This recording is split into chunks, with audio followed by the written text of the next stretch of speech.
بسم اللہ الرحمن الرحیم۔ السلام علیکم ورحمۃ اللہ وبرکاتہ۔ دوستو،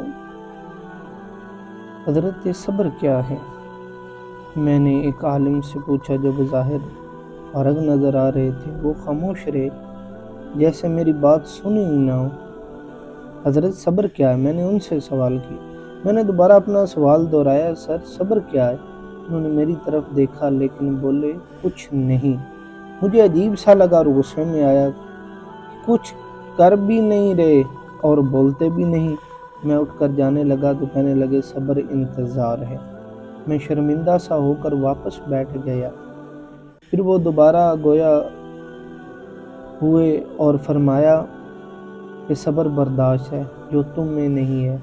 میری کچھ دیر کی خاموشی، تم دل برداشتہ ہو کر جانے لگے؟ میں نے معذرت کی، کہا نہیں حضرت، مجھے کہیں کام سے جانا ہے، اس لیے جلدی ہے۔ دوسرے کی بات کو تحمل سے سننا بھی صبر ہے۔ میں خاموشی سے سر جھکائے ان کے سامنے بیٹھ گیا اور مسکرائے اور فرمانے لگے بیٹا، صبر مشکل وقت میں ثابت قدم رہنے کا نام ہے، جس کی مثال حضرت ابراہیم علیہ السلام اور جناب حضرت امام حسین رضی اللہ تعالیٰ عنہ کی آزمائش ہیں۔ صبر مصیبت یا بیماری کو برداشت کرنا ہے، جیسے ایوب علیہ السلام نے صبر کیا، اور برے عمل اور اقدام سے اپنے آپ کو روکنا بھی صبر ہے، جس کی بہترین مثال حضرت یوسف علیہ السلام کا واقعہ ہے۔ میں نے کہا حضرت یہ سب تو بہت رتبے والے خاص اور عظیم لوگ ہیں، ہم ان جیسے کہاں؟ ہم کیسے برداشت کر سکتے ہیں؟ ہمیں کیسے صبر آئے گا؟ کہنے لگے بیٹا بے شک ہم ان جیسے نہیں، لیکن ان خاص لوگوں کی زندگیاں ہی ہمارے لیے نمونہ حیات ہیں۔ بیٹا، اللہ کسی کو اس کی طاقت سے زیادہ نہیں آزماتا، وہ ہم سے زیادہ ہم کو جانتا ہے۔ لا یکلف اللہ نفسا الا وسعها، جس کا جتنا بڑا رتبہ ہوتا ہے اس کی آزمائش بھی اتنی سخت ہوتی ہے۔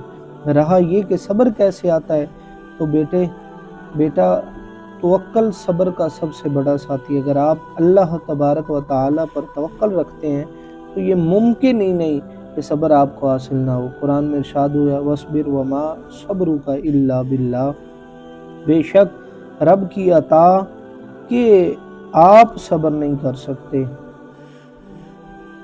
انسان فطرتاً جلد باز ہے، ہر چیز میں نقصان فائدے کا سوچتا ہے۔ ذرا سا نقصان اس کو غم میں مبتلا کر دیتا ہے، اس کے نقصان کو پر کرنے کے لیے ادھر ادھر ہاتھ مارنے لگتا ہے، ذرا سی جسمانی تکلیف پر پریشان ہو کر شور و غل کرنے لگتا ہے اور دعا اور دوا پر اصرار کرنے لگتا ہے، بس جلدی صحت یاب ہو جاؤں۔ یہ سب اس لیے کہ اسے سارا فائدہ دنیا ہی میں نظر آتا ہے۔ یہ سب اللہ اور آخرت پر کمی کی وجہ سے ہوتا ہے۔ وہ اپنا مقصد حیات، اللہ نے زندگی اور موت کو انسان کی آزمائش کے لیے پیدا فرمایا، بھول جاتا ہے۔ جب آپ کو دنیا کے مقابلے میں آخرت کے دگنے اجر کا یقین ہوتا ہے اور بیماری اور مشکلات میں اپنے گناہوں میں کمی اور درجات کی بلندی کا یقین ہوتا ہے، تو یہ یقین ہوتا ہے کہ اللہ سب اس کی بہتری کے لیے کرتا ہے، تو پھر یہ نقصان، بیماری اس لیے کوئی معنی نہیں رکھتے۔